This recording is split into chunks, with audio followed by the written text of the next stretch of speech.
Ladies and gentlemen, welcome to, without a doubt, the most American episode of this podcast that we are probably ever going to have and ever have had. We went and took France by storm. And no, I'm not talking about D-Day, which anniversary was, just a week or two ago. Actually, ironically enough, it was like 4 days before Le Mans. And then 4 days after that anniversary, we took a NASCAR over there, which Shelby also said it was kind of weird because it's weird to think about NASCAR being as old as Porsche, both celebrating their 75th anniversaries. Huh. So, did not think about that. The more you know. You'll learn more you know. And a lot more on this episode of The Clutch Dump. 20 years of trying, 20 years. And Senna sprints away. Banana! Rossi's right in behind Lorenzo. The 101st Indianapolis 500 is won by Takuma Sato. Dale Earnhardt will come to the caution flag to win the Daytona 500. We have NASCAR at Sonoma. So we had a NASCAR road course race. We had Mugello, MotoGP, and then obviously we had Le Mans. And Le Mans we're going to talk about for a lot of reasons. If you followed us on Instagram, which if you haven't already, it's The Clutch Dump. You can follow us there. Why haven't you? Why haven't you? If you're here listening, if you went and found us on a podcasting platform, and then if you found us without following us on social media, I'm impressed. I'm taking notes for a friend. Yeah, but go. Ben was actually at Le Mans. He's wearing his there. hat. He was there. So now, name another automotive podcast that's not paid where a guy goes to Daytona and a guy goes to Le Mans. Exactly. If you can name one, I'm sure there's others. I just don't listen to automotive podcasts. I listen to several, but that's beside the point. Ben's like, I am looking at their homework and changing it a little. Absolutely. That's our podcast.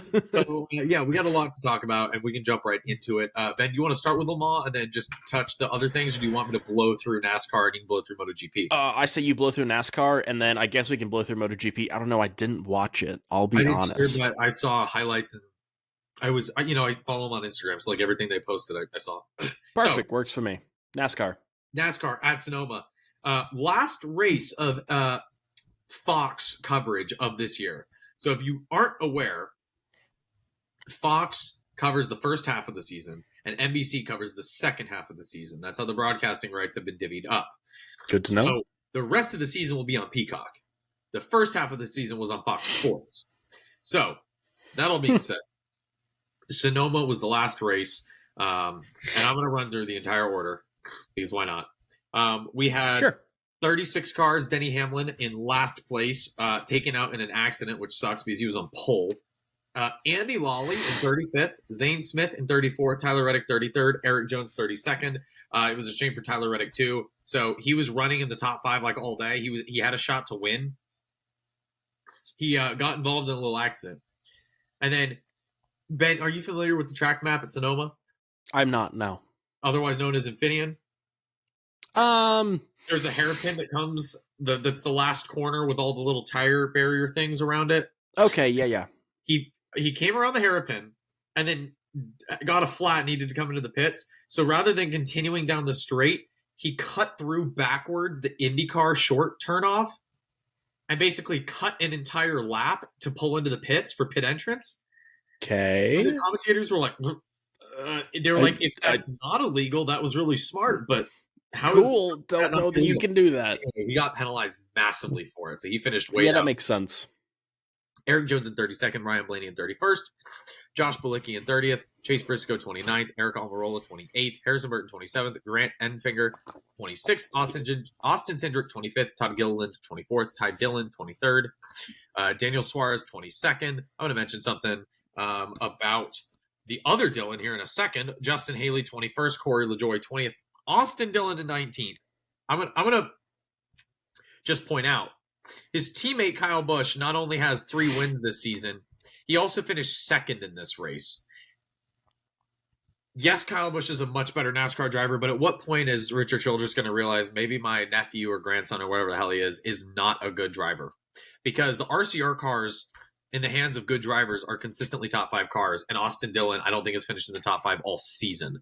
Unfortunate. So let's get our stuff together. Ty Gibbs, 18th. He was running really impressively in the top 10 all race. Bubba Wallace, 17th. Brad Keselowski, 16th. Alex Bowman, 15th. William Byron, 14th. Ryan Preece, 13th. Ricky Stenhouse Jr. with another good top 15 run in 12th. Kevin Harvick in 11th. Into the top 10, Ross Chastain 10th, Christopher Bell 9th, Kyle Larson 8th, Michael McDowell 7th, AJ Allmendinger in 6th, Chase Elliott in 5th, his first road course race this season. Chris Buescher 4th, Joey Logano 3rd, Kyle Busch 2nd, and Martin Truex Jr. wins the race. And he, I believe this was his 4th Cup Series win at Sonoma, putting him in 2nd place in the history of the sport. First place, Jeff Gordon with 5. So that is NASCAR for you.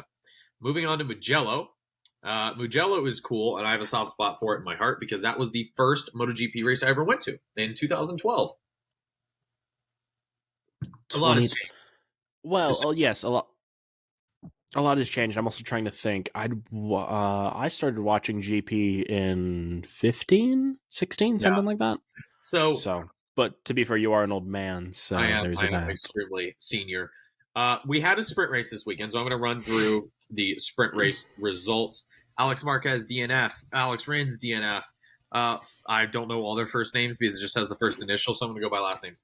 Folger in 21st, Fernandez 20th, Raul Fernandez in 19th, Salvadori 18th, Nakagami 17th, Morbidelli 16th, Piro in 15th, DG Antonio 14th, Vinales 13th, Oliveira 12th, Binder 11th, Quartararo 10th, Bastianini 9th, Espargaro 8th, Mark Marquez 7th, Miller 6th, Luca Marini in 5th, Zarco 4th, Martin 3rd, Bezzecchi 2nd, and Pecco Bagnaia winning the sprint race. Moving into the full race, Alex Rins, DNF, Folger in 22nd, Augusto Fernandez 21st, Bastianini in 20th, horrible result.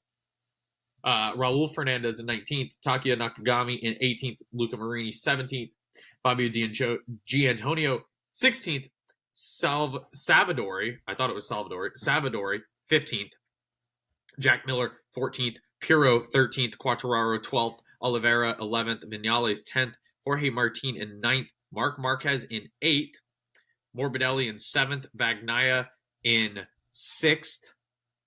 Oh, holy shit, that's the warm-up. I'm stupid. Sorry. Nick. All right, I got the race. I'll run through it real quick. Because Nick's a slacker. Your non-classified riders, your DNFs, Mark Marquez, Miguel Oliveira, and Alex Marquez. Double DNF for both the Marquez brothers. Jonas Folger, 19th. Lorenzo Salvadori, 18th. Raul Fernandez, 17th.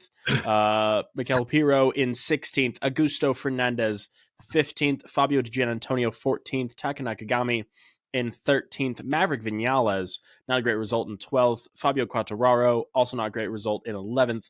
Franco Morbidelli in 10th. Enea Bastianini, 9th. By the way, well done, Enea Bastianini, making a return to MotoGP. Marco Bezzecchi, 8th. Jack Miller, 7th. Aleix Espargaro, 6th. Brad Binder, 5th. Luca Marini, 4th. Joan Zarco, 3rd. Jorge Martin, 2nd. And Pecco Bagnaia, P1 for both the sprint and the full race. I do want to go back and watch this race. I was not able to watch it for reasons you will soon hear, but DNF in both the sprint and the race for Alex Marquez, and race DNF for Mark Marquez. I'm quite interested to see how that race played out. Nick, should we talk about some race in France that happened last weekend? Well, I would love to, and to keep it, I think, organized. If you want, we can just go through our first 4 bullet points, and then we can go to the results and read through those if you want, and then we can do the discussion on what that experience was like. Perfect. Yeah, so if you haven't listened to some previous episodes, we've talked about it, or if you don't follow us on Instagram, like we said at the Clutch Dump, go follow us on Instagram. You will have seen that I went to the 24 Hours of Le Mans, the centenary 24 Hours of Le Mans. 1923 was the first time this happened. It's not the 100th running, despite what a lot of news articles and a lot of commentators said. Not the 100th running, 91st running, 100 years. But something that we were very excited about was the Garage 56 program for this year. Garage 56 is normally a kind of surprise, fun entry that all it does is display innovation, future motorsports, that sort of thing. Yep. So the most famous one until now was the Nissan Delta Wing. is elaborate. An Olympia livery 1976 Charger with a 426 Hemi. Is that technically Garage 56 entry? Well, okay, the class didn't exist, but it was the same thing. It just wasn't called Garage 56. Yes, but under the name Garage 56, most of you will be familiar with the Nissan Delta Wing, the weird three-wheeled thing. I really wanted to see one there. They didn't have one. I was incredibly sad about it because I think the Delta Wings are like the coolest things on the planet. But this year, they decided that we should bring a good old Chevrolet Camaro to France. And Hendrick Motorsports and Garage 56 took a highly modified, actually not so highly modified, I have some of the modifications off the top of my head if you'd like.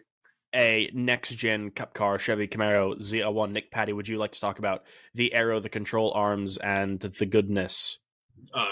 I know less about the part that you named, but yes, I can get into it. So the Go for biggest it. thing is that it's 400 pounds lighter than the Cup Series car. And that's due to the fact that they removed a bunch of the safety requirements that high-speed super speedway racing demands. Bumpers, basically. That, a lot of the internal crash structure that has to be built up to different speeds. This car was not going as fast in a straight line. Just like marginally slower than the Cup Series cars were. We'll get into why that is. Another massive difference with this car is this car was running 750 horsepower, which is over 100 Spiced more than what the normal Cup cars are running. It was still the same NASCAR motor, just unrestricted and tuned. Right. The other massive part that was different is the fact that this, rather than having a sequential shifter on the floor, was paddles. Probably Super the cool. biggest difference, especially from the driver's perspective. It had vastly different aero. It still had the gurney flap on the rear, but they had canards sticking off of the rear quarter panels. And the gurney flap is way bigger. Yeah, they had a lot more aero on the front corners of the car. Obviously, real headlights, real taillights. And then Windshield wiper. A windshield wiper. Yes, indeed. Well, Big thing. because they have windshield wipers for the street races because they race in the rain on the street races. But Oh, do they? Okay, I didn't know that. I'm sorry. I'm not a NASCAR fan. I'll shut up. we'll reel that one back in. That's fine. We'll cut. Yeah, Editor, cut that out. Those are most of the differences. But let me just tell you, if you're listening to this, you're probably on TikTok and you probably have the same For You pages that we have. You've probably been flooded with videos of We this already car. know exactly what we posted it on the Instagram. If you Also, I'd like it noted, if you haven't been flooded with videos of this car, you will now, because I took video. So there you go. Have NASCAR noises. have yourself some NASCAR noises. Right. So it was super cool to see that car run. Gosh, I think it's, what did they say it was? 15 inches taller than a hypercar? Something like that. But if you've It's seen it's like 15 inches taller. It's 600 pounds heavier than the next lightest car. Yeah. Or like than the next car, which would be a GT car, probably one of the Vantages. So crazy heavy, super big, also sounded crazy different because it was the largest displacement there. Not by much though. yeah. Not by much. It's a 5.8 liter. The Cadillacs are a 5.5. So it wasn't too much bigger, but obviously Cadillacs being dual overhead cam and flat plane crank, whereas this is technology from the 1950s. So it really is. It's a small block Chevy that's spiced up. The last time there was, unless in 76, Le Mans was in June. But, there was an occasion where there were pushrod V8s or pushrod American engines in France, and it was to kill Nazis. So just feels good. Something about it. It's good. A Sherman to Le Mans. That's basically It's good to be back. good to be back. So the car was piloted by Jensen Button, Mike Rockefeller, and one Jimmy Johnson. Jimmy Johnson, president. Yeah, honestly, they all did very well. They all enjoyed it. As the race ended, I was like, Jimmy Johnson for president. Dude, I mean, and they interviewed them all the time because, for starters, nothing fascinates French race fans more than American race cars, by the way.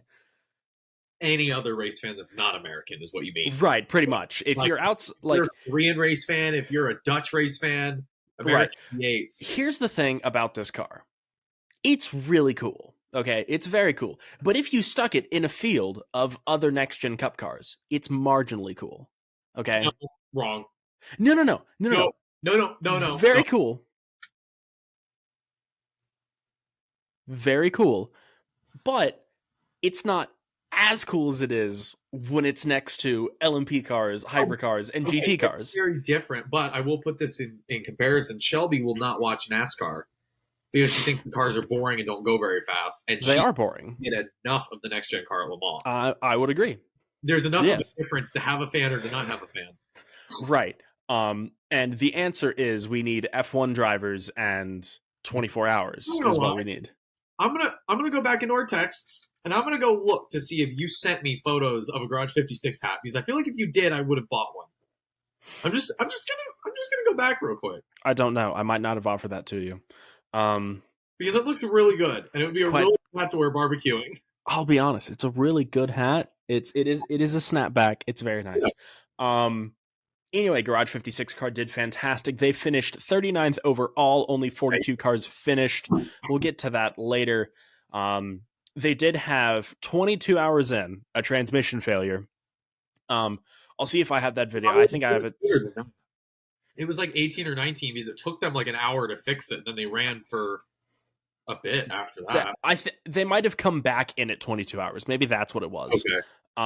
But towards the end of the onboard video of when it broke, it is a horrible noise. I'll try to find that video. I think I ever heard. Like, I think as a person who's heard noises similar to that in a car, it's not fun. when I saw it on the onboard, I was just sitting there. I was like, and all the French people around there were probably like, "Oh, that does not sound like a car. That's a fucking properly." Yeah, I'll see if I have that video saved somewhere. It's a horrible noise. And they did end up making it back to the pits, and they did swap a transmission in 45 minutes, an hour. Poor Euro, poor ass. Incredibly quickly. And the car did go back out, and yeah, they finished 39th, which was super cool. At one point, they were running like 23rd. They were ahead of every single GT car on the grid. LMP2 cars. Yes, they were doing so good. I was very pleased. I think everyone was surprised with how fast it was.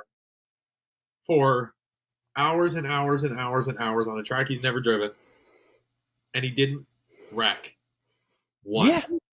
You know who did wreck? A lot of people who have raced Le Mans a lot. Well, that's what I was telling my dad, because my dad didn't even watch Le Mans, and I was like, "Huh, do I know you even? Do I know you anymore, Steve? Come on!" Not even a racing fan. Anyway. And so I was telling him, I was like, "Yeah, Jimmy." I was like, "It started pouring rain, and Jimmy was out on the track in slicks in a 750 horsepower car, and he brought it around when there are Le Mans champions, Porsche GT3 RSRs with aero galore, hypercars with ground effects and all this stuff, and they're off the track. Chevy Camaro doing just fine. It was I'm going to cut us off from Garage 56 talk because we'll talk about it for hours. We'll talk about it if we don't. But what we are going to talk about is that hypercar class, because that was the big talk of this year. Is the new hypercar class. It's not new, it's revised, and there's a lot more entrants. Getting into hypercars. Ferrari wins, Porsche didn't. Okay, next. Let's go to the results. We can go to the results where Ferrari won and Porsche didn't. We have the top 5 from each class. Nick's like, that's it. That's all we need to talk about. Actually, no. We'll do the full results. I got you. Please go ahead. All right. Last place, Nielsen Racing, LMP2. 61st, Tower Motorsports, LMP2. This is going to get way too... no, it's important. Go for it. 60th, AF Corsa, GTE. 59th, GMB Motorsports in GTE. 58th, Iron Lynx in GTE. 57th, Proton Competition in GTE. Richard Mille AF Corsa in 56th in GTE. And then TF Sport in 55th in GTE. This is where I really wish you could just look at the class-by-class results, because this is going to hurt. In 54th, Porsche Penske Motorsport in Hypercar. 53rd, Racing Team Turkey, whoever the hell that is, in LMP2. I'm assuming it's Racing Team from Turkey. 52nd is JMW Motorsport in GTE. In 51st, the number 7 Toyota Gazoo racing car in hypercar. In 50th, Big shock there. Tremor Racing LMP2. 49th, Inter Europol in LMP2. 48th, Dempsey Proton in GTE. 47th, Cool Racing in LMP2. Good name. 46th, D Station Racing in GTE. It's not as good as Beard Monster Ducati. Nope. 45th, Floyd Van Wall Racing Team in hypercar. 44th, Disappointment. Proton in GTE. 43rd, AF Corsa in LMP2. 42nd, Proton Competition in GTE. 41st, Kessel Racing in GTE. 40th, Hertz Team Jota Hypercar. 39th, number 24, Hendrick Motorsport Chevrolet Camaro ZL1. In front of 2 Porsche hypercars. And a Toyota. 38th, No Kessel other. Racing GTE. 37th, Graf Racing at LMP2. 36th, Walkenhorst Motorsport in GTE. 35th, Project 1 AO Rexy in GTE. Woo! 34th Stoked that car made it. 34th is the Prema Racing LMP2 car. 33rd is Northwest AMR in GTE. 32nd, the DKR Engineering car in LMP2. 31st, AF Corsa GTE. 30th, Iron Dames GTE. 29th, GR Racing in GTE. 28th, ORT by TF in GTE. Could you put more letters in your name? 27th, They Peugeot could not. Total Energies in Hypercar. 26th, and the class winner in GTE, the Corvette Racing, the number 33 car. 25th, Panis Racing LMP2. 24th, Jota LMP2. 23rd, Cool Racing LMP2. 22nd, Porsche Penske Motorsport Hypercar. 21st, United Autosports LMP2. 20th, Algarve Pro Racing LMP2. 19th, Alpine F1 or Alpine Elf Team LMP2. 18th, United Autosports LMP2. 17th is the 311 Whelen Action Express Racing Hypercar. 16th is the Vector Sport LMP2. 15th is the IDEX Sport LMP2. 14th is Team WRT LMP2. 13th is Alpine Elf Team LMP2. 12th is the Duquesne Team in LMP2. 11th is Team WRT in LMP2. 10th, and the class-winning LMP2 car of Inter Europol competition. Then in 9th, we had Porsche Penske Motorsport and Hypercar. In 8th, we had the Hypercar from Peugeot Total Energies. In 7th, we had Glickenhaus in Hypercar. In 6th, we had another Glickenhaus in Hypercar. In 5th, we had Ferrari AF Corsa, the number 50 car in Hypercar. In number 4th, doing it for Dale, is the number 3 Cadillac Racing Hypercar. In 3rd is the number 2 Cadillac Racing Hypercar. In 2nd place, the number 8 Toyota Gazoo Racing Hypercar. And in 1st place, bringing home the first win in 50 years at Le Mans, is the number 51 Ferrari AF Corsa Hypercar. Woot. So some things to note about that. Like Nick mentioned, that Ferrari AF Corsa, the number 51 car, on top, 50 years since their last entrance into the top class of Le Mans, 58 years since their last overall victory. Toyota with a last-minute issue, 21 hours and change in. They had a rear lockup, and that came after they hit a squirrel. That was the number 8 car, actually. Or no, it was number 8 or number 7 car. I can't remember. One of the Toyotas hit a squirrel at like 190 miles an hour. It was 8. Okay, so the number 8 car hit a squirrel at like 190 miles an hour. Now, normally hitting a squirrel, not a big deal as far as breaking cars is concerned. Well, however, especially if it was Silverado. Right, such as myself. However, at 190 in a car made of carbon fiber, they break a lot. Oh, hold up, 1 second. He's going to pull out like a model or something. No. According to my calculations. Oh, he's going to pull out a piece of carbon fiber. I stole a car. Yep. There's another piece in there somewhere, but I did a track walk and I found car. Apparently when you hit a squirrel at 190. What? Huh? He doesn't know what car it's from, but... Well, a fancy one. It's not a Camaro, I can tell you that. It's 4-in-1. Definitely not. Apparently when you hit a squirrel at 190, it really messes up a car. So they had to pit for that. Something else to mention, the Inter Europol competition LMP2 car that won its class. Fantastic start for them, considering that one of them had probably a broken foot. They confirmed it was multiple fractures all throughout his foot. Had to be. So if you didn't hear, one of the drivers, whose name I do not remember, I'm very sorry. Yes, 8 hours into the race, got his foot run over by the Corvette that won LMGTE, note, got his foot run over and did not go see a doctor, because if he went and saw a doctor, they'd say it's broken, and then they'd pull him out of the race. Right. Right. So he just didn't do that and just took painkillers and kept driving an LMP2 car, which qualified 12th, mind you, all the way to the front of the LMP2 class. Well done to them. Okay. Nick Patty. Yes. I'm very sorry, but we have to talk about your German folk. I don't think we have to. Okay. No, in that case, we'll just talk about the Italian folk. No, we can't. No, Porsche. It's better than about the Italians. Okay. Porsche had quite the weekend, and not in the way that, honestly, anyone expected them to. I don't know that anyone expected them. Well, Nick did. I don't know that anyone expected them to run away with the race, but I think everyone expected them. Whoa. I'm doing my best, Peter Griffin. I didn't say they would run away with the race. I just thought there was a good chance they could win. And that was right. I'll be honest, I did too. I think that it was going to be a Toyota, Porsche, Cadillac in that order. Yeah, I thought it was going to be Toyota, Porsche, Cadillac in that order. I thought Ferrari did not have a chance. They were too new at this, too green, haven't done it in 50 years. No, you were like, oh my God, Ferrari, I think they can do it. I'm a Ferrari. I wanted Ferrari to win, but I didn't think that they would, because their F1 team doesn't have the best record right now. But the Porsche cars ran into a surprising amount of issues. Nick, Patty, would you like to talk about those? Well, I would like to, but I probably should. Okay, you should. The number 75 car.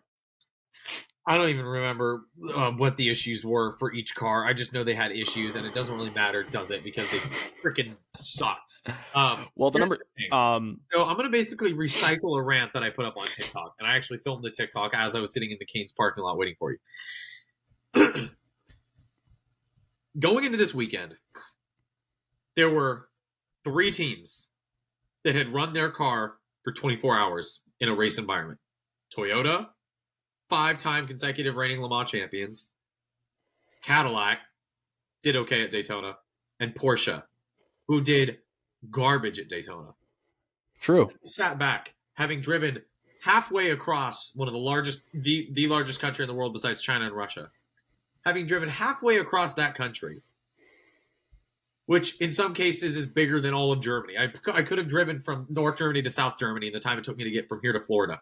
This is true. That far. Stayed in a cheap motel. Granted, I could walk on the beach, but it was fine. Cheap motel. I woke up and stayed up the entire 24 hours. I donned my Porsche gear. I spent more money on Porsche gear. All for Porsche to have multiple mechanical failures that took them out of the race. Multiple laps down. And you sit there as a fan and you're like, there's a few, there's 6 more hours. They can make up 3 laps. Like, that can happen. Stranger things have happened. Like this, Daytona, there was a GT3 car that led overall and won. Like, weird things can happen. So I'm gonna stay faithful. And it didn't turn out. And then we watched Sebring. We've seen Algarve, we saw Spa. Porsche didn't have any reliability issues in any of those races. They were flawless. Just overall, they were a little slow on pace. And if you are a listener of this podcast and you go back a few episodes, you'll remember when I said, hey, you know what I hope happens is I hope there's some BOP adjustments. And typically when there's BOP adjustments, they go too far in the opposite direction. And the direction that they would be going towards is making Porsche faster. So hopefully they'll go too far in that direction. Then Porsche just walks away with it, right? Well, I thought maybe that would be the case. And Porsche was fast. They True. In the in the cloudy, cooler, dry or wet conditions, Porsche had the car to beat. True. Going into Le Mans, I was so confident. They had 4 cars, 3 factory efforts from Penske, 1 from Team Jota, who, if you're not familiar with Jota, they were and are the best LMP2 team in the field. For sure. Very, very experienced in running Le Mans and running these endurance races. Driver lineups are like Andre Lauderer, stacked, Nestra, Fred McAvicky, like all these drivers who have won Le Mans and everything they've driven. And if you're sitting there listening, having not watched Le Mans, you'll be like, wow, yeah. So they won, right? And obviously, they won't because we just read through the results. Last bit to make this worse. It's Porsche. Anytime they put their hands to endurance racing, they stomp the field until BOP reins them in. They I can't say some things that I want to say. They annihilate these people. Yeah. So put all that together. 24-hour experience. The most testing pre-season of any team in WEC or IMSA. The most. 24-hour race already. They've already had mechanical gremlins, and they fixed them. They've come up with solutions. They have one of the best driver lineups of any team in the entire field. They have the most cars of any team in the entire field. They even have a privateer running, so that if their strategy on Penske doesn't work, there's at least a privateer that maybe has a different strategy. And their goddamn cars break. I told Shelby, I have never seen a Porsche break down so much, and I am positive it's because my grandfather at Daytona said, Porsches don't break. Porsches don't break. Dude. Porsche was just like, they're onto us. I'll be honest, I was thinking about that the whole time. I'm sitting there and I was like, as soon as the 75 car. Like Van Wall, freaking, not even a car company. Like, the last time they made a car was the late 1950s when F1 was front engine and Ferrari was winning. Like, and they're in a hypercar and they're just not pace wise, but reliability on par with Porsche, which granted is not a good par. That's like a par 15 on a hole that's typically par 3. We're talking golf. It's not impressive. But Porsche is like the Dallas Cowboys, and they figure out a way to F everything they do up this season with the 963. Granted, they won Long Beach, but they only won because Ricky Taylor binned it into turn 1. They were not going to win that race unless Ricky Taylor screwed it up. So, bring it all full circle about my little German boys. I was really hoping, and Ben, you haven't been there, you haven't watched the race, we'll be able to sympathize. Yes. The race was Ferraris and Toyotas to lose until it got wet. Yep. It started getting wet, and Porsche was the team to beat. Not only was it getting wet, it started getting wet as it started getting dark. And Porsche was faster in cool weather, and it gets cooler when it's dark. They were faster at night, and it was almost night. And they're faster in the wet, and it was nearly a cold, wet night. Literally everything that the Porsche should work for them. And where were they when all that stuff happened? Oh, the lead. And then this driver I've never heard of, Yiffy Yi, like just pulls like 5 seconds on the Ferraris in 2 laps. Like just like Antonio Fuoco was pooping himself in his car. Like we're screwed. Like it was 8 hours of night racing. Porsche would have had 8 hours of night changing conditions to pull a lead and to solidify that lead ahead of the field. If they were actually faster on pace, they didn't even get that far. It's not like they had a mechanical failure 2 laps in the lead into the morning hours. It was like as it got dark, and it wasn't anything huge. It wasn't like, you engineered your pistons wrong and you shot them up through the rear clamshell.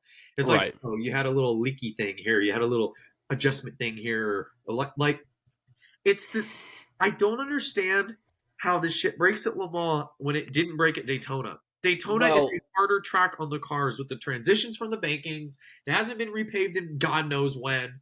Le Mans is a difficult track as a driver, but in terms of how hard it is on the car, it's not that hard of a track. Yeah, but Le Mans hates you. Not you specifically, but everyone. Oh, Le Mans wants to kill you. Le Mans hates me. Oh, well, yeah, it might.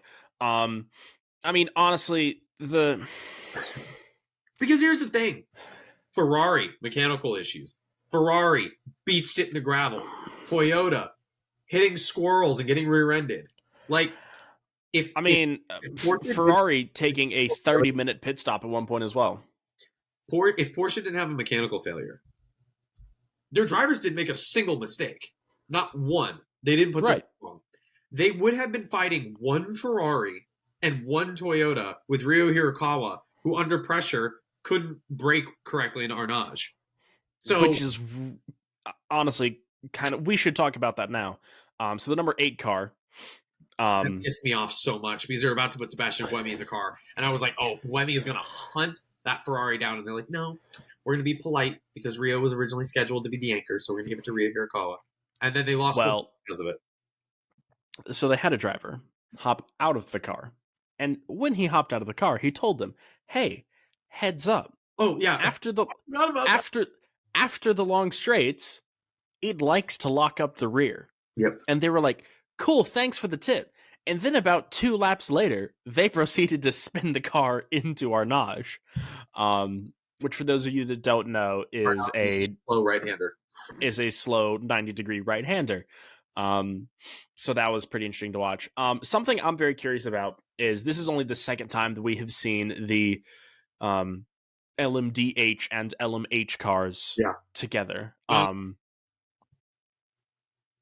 Third time? Algarve, Spa, Sebring. Actually, that's 3, and then Le Mans. That's the 4th time. Oh, okay. I pay attention. Of course.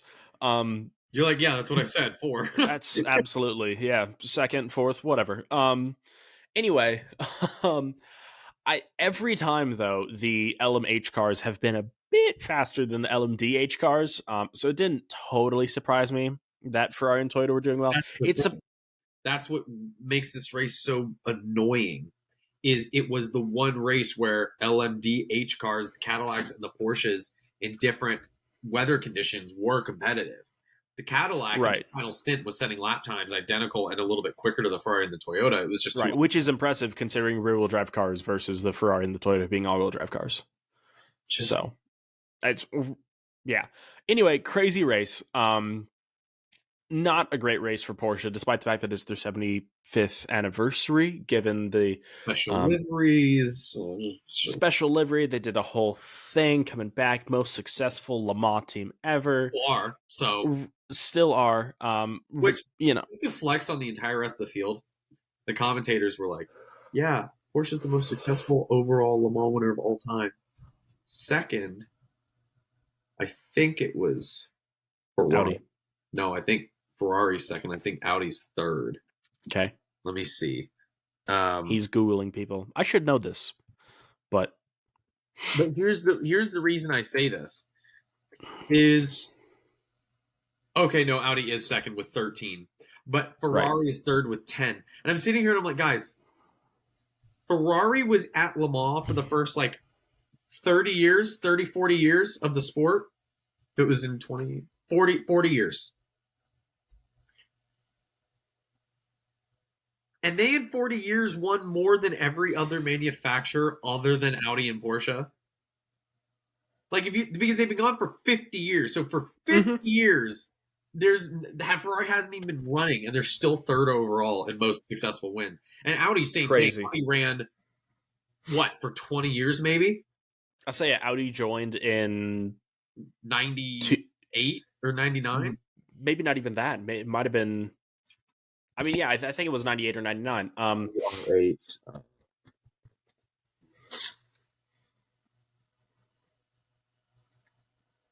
You can keep talking. Okay. Sorry. I'm still a little jet-lagged, people. I'm sorry. I'm a little off. It was 2000. It was 2000. There we go. So, hypercar class is good, but it was a tough race for some people. I do want to say congratulations to Glickenhaus for having a pretty solid result. Most of that was due to the downfall of other people, not Glickenhaus themselves. I know. Jim Glickenhaus over here wow, this is an amazing result for our team. I'm so glad we beat a Porsche and a Ferrari. And it's like... But, to be fair, they didn't break. So well done to them. They've also been doing this for 5 years in this class and finishing last. I think they know how to run a race. It's true. They've also, they've been doing endurance racing for 15 years now. And the car that I'm probably most sad about is the Van Wall. I didn't think it was going to do well, but I did want to see it finish. I really like seeing the car race. And Rebellion Racing. That's a good question. I haven't heard that name in a while. Because they were, I'm not going to lie to you, when I wasn't following WEC super closely, mixed them up with Glickenhaus. Mm-hmm. Because the liveries were similar enough when Glickenhaus was in the red and when I wasn't paying attention. I thought they were the same thing. But yeah, those Rebellion cars were so cool. Nick, do you have any other talking points about the race itself? No, but I can't wait to talk about everything else that wasn't the race. Now, something that you don't get to see on TV coverage is everything else happening at Le Mans, because it is basically a giant party for 4 days, or at least it was for me. But so constructors bring out booths and cars and display concepts and future stuff, and there's a museum and there's a party and there's camping and there's food and there's nonsense. So what we're going to talk about, for starters, is the cars camping. So I camped there. I stayed in a tent for 4 days. Really, it was only 2 nights, really. So camping was super cool, because basically, if you don't know, not all of the Circuit de la Sarthe is is racetrack. Some of it is just a road. So the camping was down at the bottom of the track, down between the Porsche curves and the Mulsanne straight. And basically when you showed up, is they were like, yeah, there's a forest over there. If you just want to go find a spot, you're welcome to make yourself at home. So us and thousands of other people, because there were 325,000 people there, which is a record attendance by a long shot for Le Mans, because there were so many people there, tons of them were camping. And you may have seen really cool pictures of cars parked in the middle of a field in a forest camping. I'll put up a bunch of those cars here. But I mean, we're talking not golf course field. It's the woods. Yeah. We're talking Gallardo Superleggeras, TVRs, Ferraris, McLarens. There was an Aston DB6. I mean, Lotuses, Lotai. Porsches out the wazoo everywhere. So we were camping pretty close to the Porsche curves. And there's a camping section called Village at the Curves, which has like pre-set up tents that you just show up to. It's like an arrive and drive, but an arrive and sleep. And it was primarily Porsches in that section, given the campsite is next to the Porsche curves.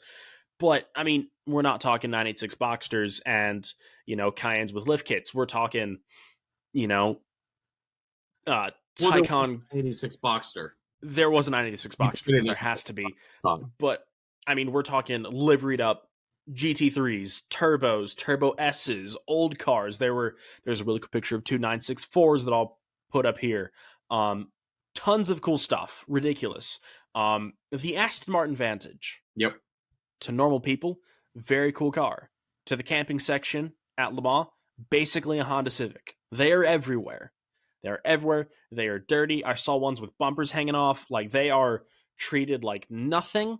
And there were dozens of them. They were everywhere. Most of them V8 cars.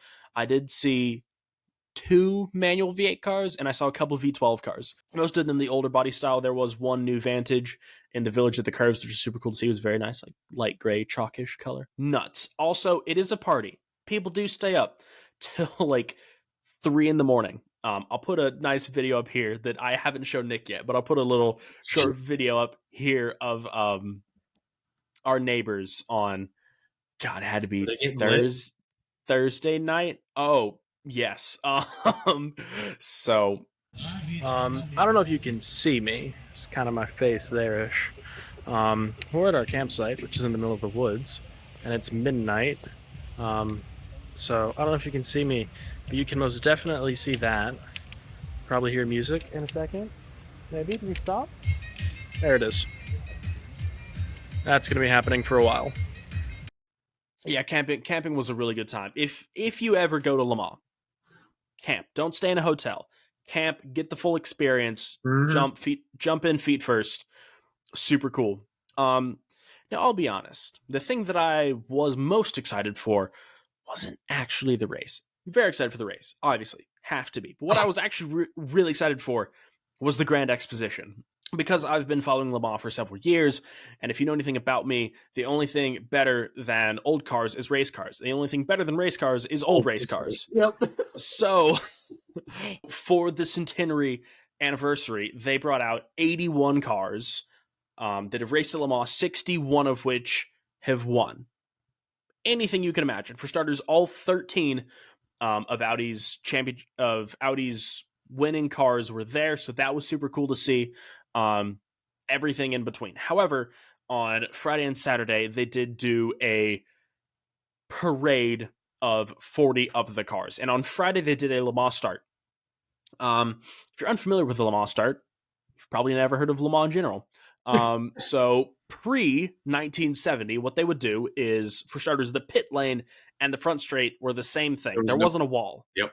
It was the same thing, which caused accidents that were a problem. But pre-1970, what they would do is they would line the cars up kind of they would be parked next to each other, but kind of angled 45 degrees towards the direction of the track. And the drivers would line up across the track, kind of facing their cars. They would wave the flag. The drivers would run to their cars, jump in, start the cars, do a burnout, crash into each other, go down the track. Porsche's ignition is on the left. And on the front straight, so they would go through several corners, and then on the front straight is when they would clip the seatbelt on, because that's when they had time. Because there were no chicanes, it was just a giant straight line. Now, this became a problem because in 1968, a driver between the Le Mans start and the Mulsanne straight was in an accident and died. And he died because he didn't have his seatbelt on. So in 1969, Mr. Le Mans, Jackie Ickx, protested by walking to his car. Now, something super cool is Jackie Ickx was there for the Le Mans start this year, and they had him paired up with his 1970 or 1969 Le Mans car. So they had everyone do the Le Mans start, and they talked to him beforehand, and they're like, "Hey, that he was driving." No, not that one. I was gonna say it's not a 69. It's not that one. His GT40. Well, no, it wasn't a G. Oh, that is what he raced in 69. No, he was in a Porsche of some sort. Right. The one you videoed. No, not that one. That's not what he did the Le Mans start in, at least. So, but for the Le Mans start, they were like, hey, aneurysm. I'm very tired. I'm sorry. There will be a video of that car here now. That is Jackie Ickx. That is insane.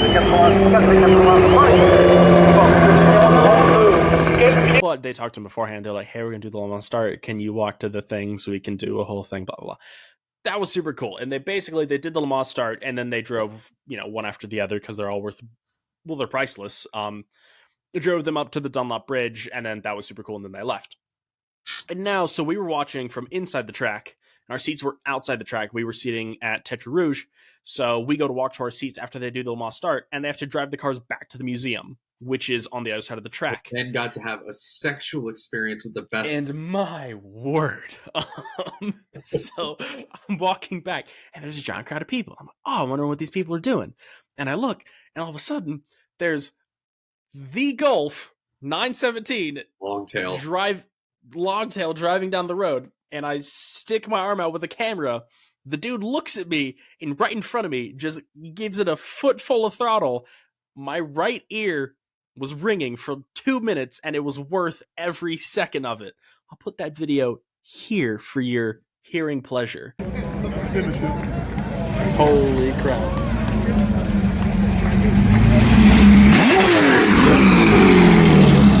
Oh my gosh. So that was super cool. And then Saturday, they went and they brought all the cars back out, and they did 2 parade laps, which was super cool. I was stoked. Of all of Ben's Le Mans experience, there is one thing I'm grateful for. One.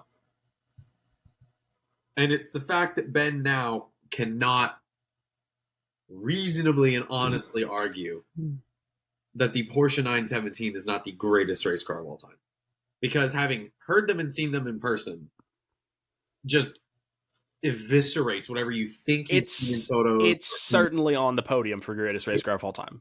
For sure. For sure. Oh, you're right, with the 962 and the 935. Yeah. My mistake. So that was super cool. I'll put in videos and pictures and things here for all that. That one did parade laps. I'll be honest, my favorite thing was the 787B, because I think it's just the coolest car of all time. It's the only pistonless car to ever win Le Mans. That car won in 91. There it is!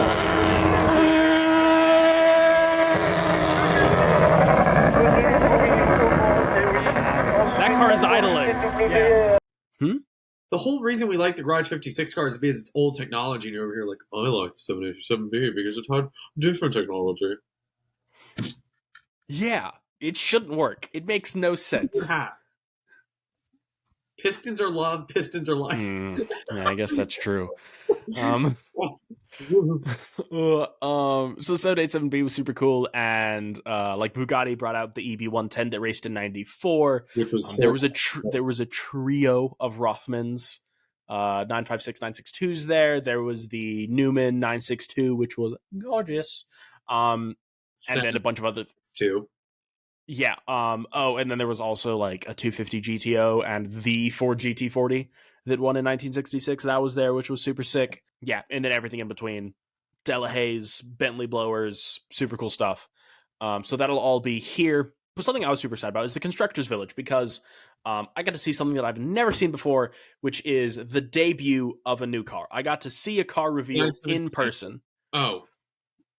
There was also not fine. We'll talk about that first. So if you walk to the Porsche booth, there's an RSR and a 911 GT1, specifically a 98 911 GT1, the 1998 24 Hours of Le Mans winner, and an RSR. But if you walk into the little merch tent, their entire display, 917 flat 12. Doesn't say what it is. If you know, you know. If you don't, you don't belong here. Go away. 917 flat 12. Super cool. Nick, I have all your merch. It's here somewhere. Fantastic. What are you doing tomorrow? Going to work. So Porsche had a super cool booth set up. Basically all of the manufacturers had cool booths set up. We'll get to Ford in a second. Alpine booth, super cool. For starters, I saw my first Alpine, and I saw like 50 of them, which was awesome. Alpine A110s everywhere. They are gorgeous. They are super cool. They don't sound glorified Renault Clios. You know what, man? I really want a Renault Clio. So they had the A290B concept car, which is the electric hot hatch that Alpine came out with. It's their vision of an electric hot hatch. Super cool. There'll be pictures and videos here. It's a center seat driving position. It's awesome.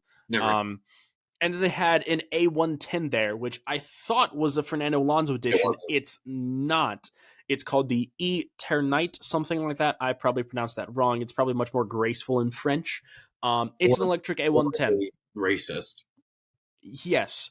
Probably both. Two options for French. It's yeah, it's probably usually both. So they had those two sitting out there, and then they also unveiled the A424 Beta hypercar, which I personally think looks really good.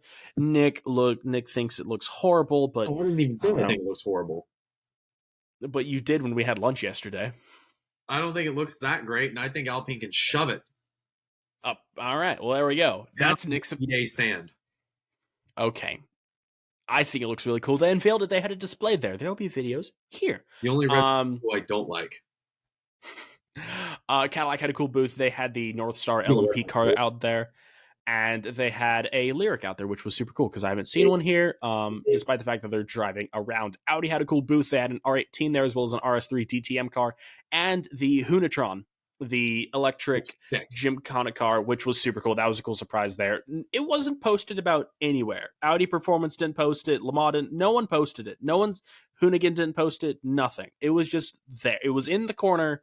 You just walk around the corner, and there it is, which was super cool to see. Chris, you haven't mentioned the most memorable part of this Le Mans, which is the fact that LeBron James was the starter.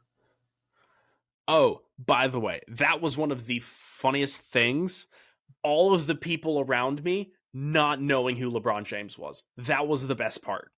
Because, for starters, we went with some friends of my dad and I, and the one who's my age happens to like LeBron James. That's fine. That's totally okay. That's your prerogative. If you like LeBron James, good for you. So that was cool to him. He was stoked about it. The funny part was all the French people around us who had no idea who this dude was. Let's just skip to the Sotheby's auction, and I want you to tell me your one or two favorite cars that if you had money, no object, you could have any one. Which two would you pick? Which two would I I pick? say Okay. two because I couldn't pick one. Are we going to exclude the 962? All of them that sold, including the 962. Including the 962.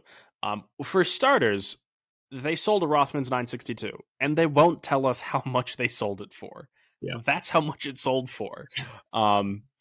We do know it is the most expensive auction that happened, and that means it outsold the 55 Ferrari 121 LM Spider, which sold for $5.7 million. If I had to pick two, I am absolutely plopping my butt in the 1969 365 GTB4 Daytona Competizione because I saw that car in person, and it's my first time ever seeing a Daytona in person, and it's stunning, gorgeous car.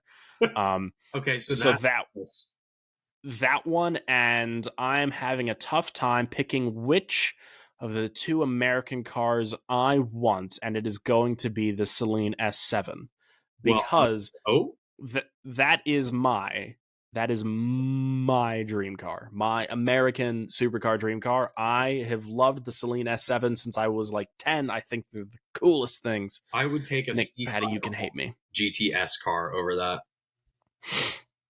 Well, they didn't put one in the auction, so anyway, yes, my two to each their own. Both Italian. That's surprising. They sold a 962. Okay, what did you pick? The 1954 Oscar is stunning, gorgeous. There will be some pictures here. And seeing the original photos of it running and on the start line, not to mention the blue interior. I'm biased because my family's had an Oscar, and it was such a gorgeous car. I forgot about that. Yeah, and then the second would be the 1951 or 55 Ferrari 121. That's a gorgeous car, dude. I'll tell you what. So I've been thinking about it the other day. I don't think I've ever seen an old Ferrari until this trip. It is. Here's the thing: new Ferraris, hot, whatever. I don't really care. They're not designed to be like. I know this is gonna sound. Mm-hmm. I know this is gonna sound really weird. Old Ferraris, there's something about them that could be comparable to women in the type of attraction you have for it. Absolutely, dude. I mean, it's such a good car. Are like a cool skin in a video game. You're like, that's cool. Oh, that looks dope. Like, right. I have not seen a single new Ferrari where I'm like, that is a work of art. Because it's just lines. It's what? I did see them, and I saw two of them. Daytona SP3 is not a beautiful car. It's a good looking car, but it's not beautiful. By new Ferrari standards, it is a beautiful car. But that's my point. Is the rear right? Like the vent on an oven? Like it's not. By the way, if you're wondering what we're talking about, there were two Daytona SP3s just parked up in a parking lot at Le Mans, which was dope. Yeah, dude, that Ferrari was gorgeous. The 919 show car was super cool. They had lights on it, and they had the doors open and stuff. It was awesome. The Aston Martin was super sick. The other one that I would take over the Ferrari 121 would be the Ferrari 250 GTE safety car. That thing is so cool. Dude, that thing was awesome, and that's what they used as the safety car for the parade laps for the old cars. They brought that out as the safety car. That was a nice touch by them. Well done. That's so cool. Yeah, so that was super cool. The Viper is a weird one to me because it's a Chrysler Viper, not a Dodge Viper. Yeah, and I talked to people there, and they were like, "That's not a typo. It raced as a Chrysler Viper." Yeah, which is super weird to me. It exists internationally. That was super cool. The Alpine A210 is a very interesting car. I didn't know that exists. So I love that for the interior. Like, the interior is kind of cool. It looks cool. But the patina and, like, the wear on the shift knob and how brutally minimalistic it is the coolest part. Yeah, that car was super cool. Also, what they don't show in the pictures is it comes with the Alpine service van. That's awesome. From 67. It was parked next to it. The 2000 GT3R 911, I had a model of that car growing up. Super cool. Super cool. Super cool. Here. So something that was super weird to me, actually, that I didn't realize until afterwards, the amount of cars in here that I had never seen before. Obviously, like 962 and like the Nissan R90 CK, I had never seen before because those are Le Mans cars and there's all of like 7 of them. But like Jaguar XJ220, never seen one before. So that was super cool to see the CLM there. Alpine, I had never seen an Alpine before, so that was super cool to see the old one there. I'd never seen an Oscar before. I'd never seen a Celine S7 before. I'd never seen a Spiker before, which is super cool. This was the first Delahaye that I ever saw. Jaguar XJR12, which was super cool. Oldest Aston Martin I've ever seen, first Ferrari Daytona I've ever seen, and that 55 Ferrari 121 was the oldest Ferrari I've ever seen, which was super cool to see. That auction was awesome. It was super successful for them, which was cool. Apparently they had Derek Bell walking around for a while in the auction house. Apparently I missed. Sorry, what? David Hobbs was over there too. That's where he was flying. Yep, he was also over there. So yeah, they were walking around. Apparently I missed them by like half an hour, which kind of sucks, but still super cool. Yeah, it was fun to walk around and see all of those there. 2 things I'm going to touch on real quick. I know this episode's running a little long. 2 things. Number 1, the Ford booth, which was super cool. They had an S650 there, which I was super stoked about. I didn't know that was going to be there. Not super exciting in terms of Le Mans, but if I just saw one parked up, I'd be stoked about it. S650, good looking car. They had a Dark Horse. Sounds really good. Sounds like a Mustang. And then they unveiled the Mustang GT3, which Nick really hates for no reason, but that's because he's not an American. It's so ugly. It's the best GT3 car I've ever seen. Mustang GT3, it looks fantastic. You don't believe that. I think it's stunning. I genuinely like it. I'm not saying this to pull your leg. God, I genuinely think it's a fantastic looking race car. Especially in that livery. The livery looks awesome. From Grim Reaper, take me now. So, Ford unveiled the S650 Mustang GT3, which will be racing in Le Mans next year, because Le Mans is switching from GTE to GT3, if you don't know the difference. Bit less power, bit less aero, cars are a bit slower. Also, they have ABS, so GTE drivers are really upset because they're going to drive themselves. Anyway, so they unveiled that, and they unveiled that the first customer cars will be Proton competition, which is super cool. I'm interested to see if Proton runs both Porsches and Mustangs, or if they just switch over to Mustangs. So that was super cool to see, and also the unveiling of the new Ford Performance logo, which was cool. I hate the logo too. Oh my gosh, Nick. Anyway, it's a pretty lame logo, but it was. Look at their logo, and then look at it next to the Ford Performance logo, and tell me they didn't copy it. They did, but it's a good looking logo. It's fine. It looks good. It looks fine. It does the stuff. Yeah, it does. Also, angry. That's enough stuff for me. NASCAR. Yes. NASCAR brought out the 2 cars from 76, which was super cool. I did not expect that whatsoever. I learned this weekend. I didn't realize why they broke. No, what? Wait. Why the Garage 56 car broke, or why the 2 old cars broke? The 2 old NASCARs broke. I didn't know this either. No. So, apparently, in the 70s, French fuel was not as good as American fuel. Really? And I mean, that makes sense. The NASCAR teams quite literally could not find or get fuel shipped quick enough to the race. Huh. They were filling it up with French fuel, knowing it was going to blow the motor, and they just ran, hoping it would make it to the end. Just doing it for Dale out there, which wasn't a thing, but that bad. Huh. Wow, that is impressive. So they had the 2 Huh? Screw you, France. Yeah, French man. So they had the 2 old NASCARs out there known as the 2 Monsters by the French. One of them being Herschel and Doug McGriff's 74 Olympia Beer 426 Dodge Charger. Which is the better of the 2. Which is the better looking of the 2. It's a gorgeous livery. Car looks awesome. I don't even like that body style of Charger, but now it's really grown on me, and I want one because I want to build a replica. Yep. Only looks good as a NASCAR. I say, by itself, not cool. Slammed on Steelies with a giant Olympia beer sign on it, really cool. Also, something to note, that's a 426 car, not a Hemi. It's a wedge. It's a big block, not a Hemi. Just for old NASCAR people to be upset about. There you go.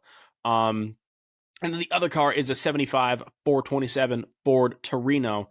One of the drivers being Richard Hutchinson, who was a driver who finished third place in the famous 1966 Ford GT40 finish line picture. He was the driver in the third place car, which no one knows about. He came back and drove the Ford Torino in 75. Bro, he comes back. He's like, I got another Ford. It has another 427. I'm going to win Le Mans. And he's like, oh. Dude, you know what? That's why he did it. That's exactly what he did. It was his idea. He was like, you know what? It worked for me once. Why won't it work twice? Because it French. I don't know what could go wrong. Instead of what could go wrong? A specially designed prototype by Carroll Shelby and the Power Ford Motor Company, I'm going to repurpose a dog garbage NASCAR 10 years later for the same motor. Most expensive project Ford's ever had, Ford Torino. One and the same. I see no difference. Bruce McLaren driving my team car, or me and Joe Buck. So that was those were super cool to see. They had those parked up. I wonder if they were the original cars or replicas. I'm gonna assume they were the original cars. The Olympia Charger's owned by a European guy, and he vintage races it at Spa and at other stuff. Really? I've shown you this video. I didn't know that he was European. I just thought it was shipped over there. No. He actually lives over there. Oh, okay, cool. And yeah, there's a video of him going around Spa where he closes up to a 964 RSR and he passes it. I don't understand how. The Porsche guy must not know how to drive. Nick, you also saw videos of the Garage 56 car passing LMP2 cars. So as we know, pushrod V8's superior to all other forms of motorsport that are slower than pushrod V8s. That's why you love those. Yep. Nick, I think that's going to wrap it up for this episode. I think that was good. I think we didn't talk about that for nearly as long as we could have. I think we definitely could have done at least an hour on the Garage 56 car. And we talked way more about the 963s not doing well than Nick wanted to. Okay, I'm just waiting for that one. Yeah, that's going to do it for episode 53. I think this is 53. So episode 53 of The Clutch Dump. As Nick said at the top of the show, make sure you go follow us on social media at The Clutch Dump and on all audio podcast platforms at The Clutch Dump. Make sure you hit the follow button, hit the subscribe button, leave a rating and a review, please. It helps us very much. If you're on YouTube, make sure you subscribe, make sure you turn on the notification bell so that you know every time a new episode drops, and make sure you like and share the video. That's going to do it for us here from The Clutch Dump for episode 53. We'll see you next time.